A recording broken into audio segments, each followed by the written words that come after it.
вместе с вами я, Таня, Сережа и наша дочь Мира. Мира, помаши ручкой. Однажды мы решили радикально изменить место нашего жительства и переехали из России на другой конец света. Quizás. Наша идея переехать в Аргентину пришла нам в голову, когда Таня и Мир оставались в Москве, а я волей судеб оказался во время своей первой экскурсионной поездки в Казахстан. И с того самого момента, это примерно с конца сентября, мы начали постепенную подготовку к нашему будущему отъезду. Мы учили язык, изучали чаты, форумы и так далее, YouTube-каналы, почерпывали информацию о том, как переехать, какие документы нужны, какие способы легализации есть и так далее. Когда я вернулся из Казахстана, мы начали заниматься подготовкой документов, которая у нас заняла примерно 2 месяца. И вот наступил день Х, когда мы купили билеты в сторону Аргентины. Сегодня у нас сразу 2 повода праздновать. Во-первых, это 6-летие со дня нашего знакомства. И второй повод, мы наконец купили билеты. И начался обратный отсчет 1,5 месяцев до нашего переезда в Буэнос-Айрес, в Аргентину. Билеты нам обошлись 193 тысячи на троих. Это 2 взрослых и 1 ребенок 3 лет.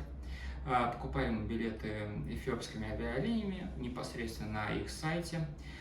Специально для владельцев российских карт они предоставляют ссылку для оплаты.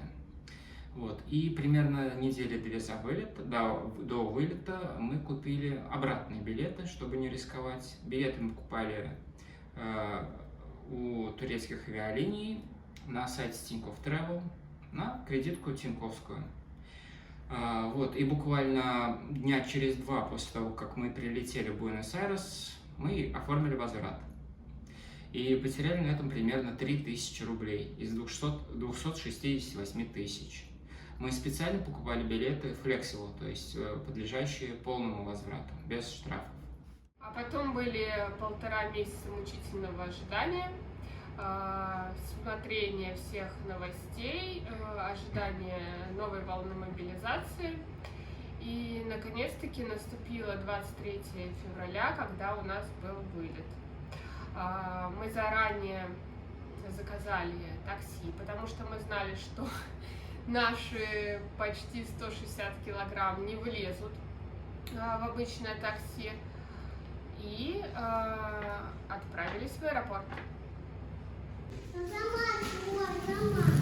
Сама Получится у тебя. Такое ощущение, что мы жить переезжаем. Жить переезжаем? Да нет, как туристы едем, по-моему. Грузим багаж. 1, первый пошел.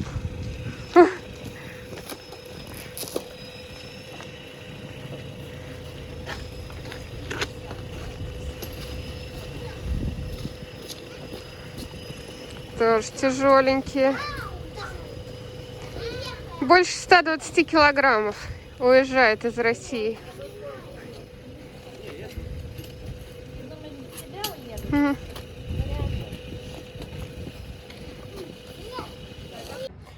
По дороге в аэропорт мы увидели салютные машины и подумали, что в честь нашего отъезда будут сегодня давать салют. Доехали до аэропорта мы достаточно быстро, наверное, меньше, чем за час. И у нас оставалось просто уйма времени для того, чтобы пройти регистрацию, еще потусить у гейта, походить по магазинам и так далее. После того, как мы высадились из такси, нам нужно было найти целых 2 тележки для того, чтобы погрузить весь наш багаж. Это было достаточно сложно, точнее, после такси мы быстро нашли тележки, но после того, как мы прошли первые...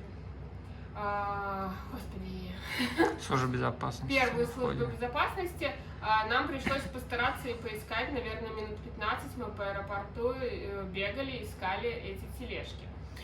Мы заранее зарегистрировались на рейс, но этого было недостаточно, потому что нам нужно было сдать багаж. И в этот момент у нас немножко сжались попы, потому что мы боялись, что наш багаж будет слишком много весить. Всего можно было 138 килограмм плюс ручная кладь. У нас было чуть больше.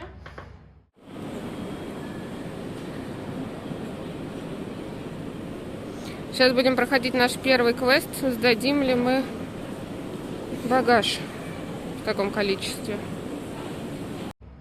Но, слава богу, все прошло максимально лайтово, и никто ничего по поводу веса наших чемоданов не сказал. Но сразу же был один косяк, мы забыли повесить бирку на коляску. И что же с ней стало, мы расскажем чуть позже.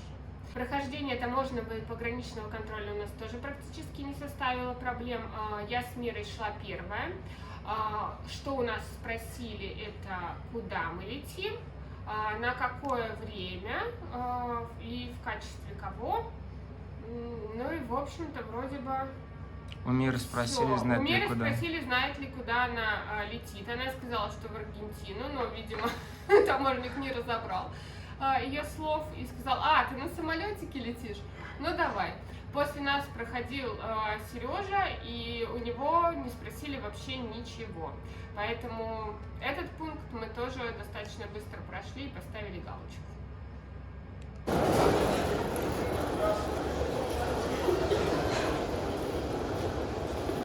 В стерильной зоне мы провели еще 2,5 часа. Нам повезло, Мира там сразу практически нашла себе подружку. Это была девочка то ли из Узбекистана, то ли из Киргизии, ей было 5 лет. Вот они там кругом бегали, хвалились чемоданами, наушниками и так далее. Еще нам пришлось с Мирой там гулять по duty free, чтобы удержать ее от разрушения общественного пространства.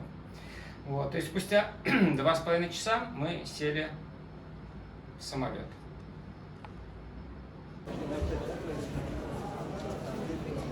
Да, иди. Все, мы уже прошли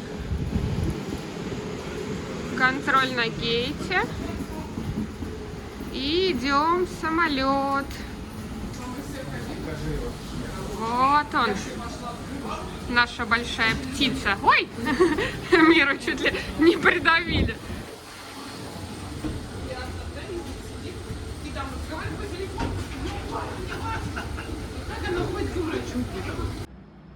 Первым отрезком нашего путешествия стал перелет Москва-Аддис-Абеба.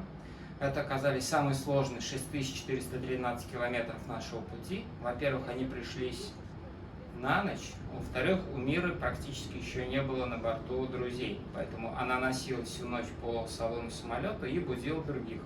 За что нам делали замечания другие пассажиры. В итоге нам с Мирой удалось уснуть, а Таня практически не спала всю ночь и к прилету в Аддис-Абебу была по своей традиции не в духе. Кстати, следует сказать о том, что кормили на эфиопских авиалиниях, на наш взгляд, вполне достойно. Кормили, во-первых, нас 2 раза, во-вторых, было на выбор 3 меню, это там курица, рыба и овощи.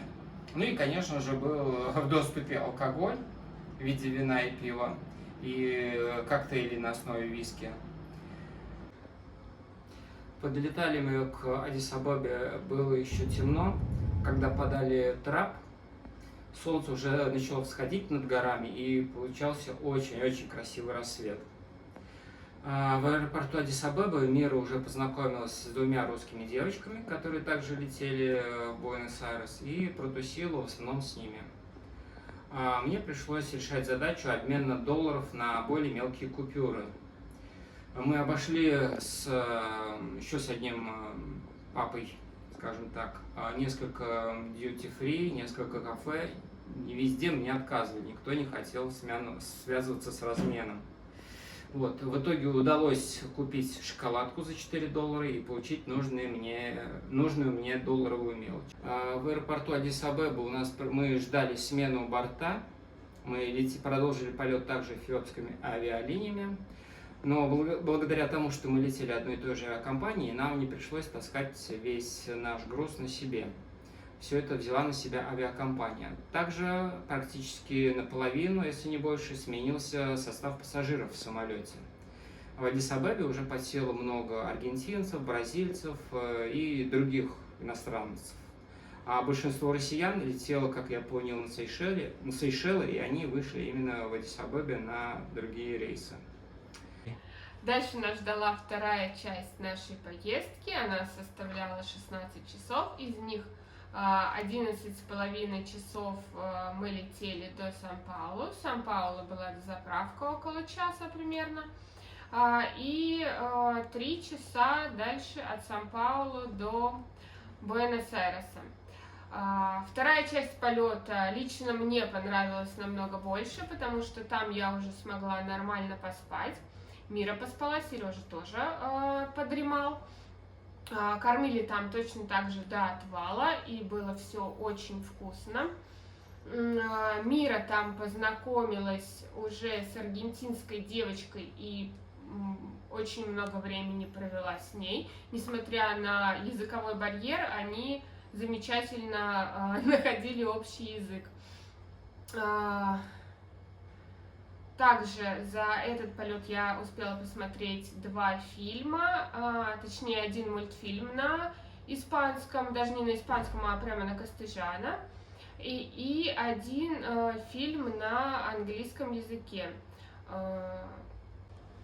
И в итоге, спустя 27 часов нашего полета, мы прилетели в Буэнос-Айрес.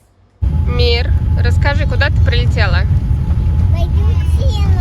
А в какой город? Какой город? Буэнос-Айрес. Точно. Выходили мы из самолета где-то в середине. Нам должны были вернуть коляску у трапа. Я подошла к сотруднику, который там стоял, спросила, где можно взять коляску. Нам сказали, здесь колясок нет, идите дальше, и там вы ее получите. Мы пошли, прошли таможню. На таможне у нас практически тоже ничего не спрашивали. Единственное, у меня спросили, говорю ли я по-испански. Я сказала, что не говорю. Он на испанском уверенно спросил меня, почему я не говорю по-испански. Потом попросили у нас место проживания показать. Мы ему показали ваучер на нашу бронь квартиры. Он почему-то посмеялся и пропустил нас всех. Дальше мы получали наш багаж. Все достаточно быстро выкинули на ленту. 5 чемоданов пришли практически сразу, 1 нам пришлось подождать. Коляску мы так в итоге и не дождались. Вместе с нами в самолете летела еще одна пара с маленьким ребенком, которые тоже сдавали коляску у трапа, но они выходили последними. И я их нашла у ленты и спросила, получили ли они коляску, на что они нам сказали, что да, коляску они получили прямо у трапа, и там стояла еще наша коляска. Нам пришлось идти на стойку информации, где нам особо, точнее, они нам захотели помочь, но почему-то через какое-то время сотрудник начал заниматься другим человеком, а у нас не было времени, потому что у нас был заказан трансфер, нас ждал водитель, и в квартире нас тоже ждали на заселение, поэтому этот вопрос нам так и не удалось решить. В итоге, после того, как мы не смогли решить проблемы с коляской, мы пошли на выход. На выходе нас встретила дама с собачкой, с полицейской. То ли собачка унюхала нашу колбасу в чемодане, то ли они почувствовали нашу нервозность из-за потери коляски и нас отправили на дополнительный досмотр, переворачивать все наши вещи. Ну, в итоге попросили открыть одну большую сумку и еще одну сумку, но там ничего не нашли, кроме чая, и благополучно отпустили нас с миром. на выходе из аэропорта нас уже ждал трансфер, и мы, уставшие, но с предвкушением поехали заселяться в нашу новую квартиру. Вот мы наконец-таки в Буэнос-Айресе. Конечно, не вышло без потерь, мы потеряли коляску. Колесо. Да, у нас отвалилось колесо на чемодане. Но будем надеяться, что это самые последние, самые малые потери, которые ждут нас на пути. Давай. Ставьте лайки, подписывайтесь на канал. Не забывайте колокольчики, чтобы не пропустить наши новые видео. И адьос!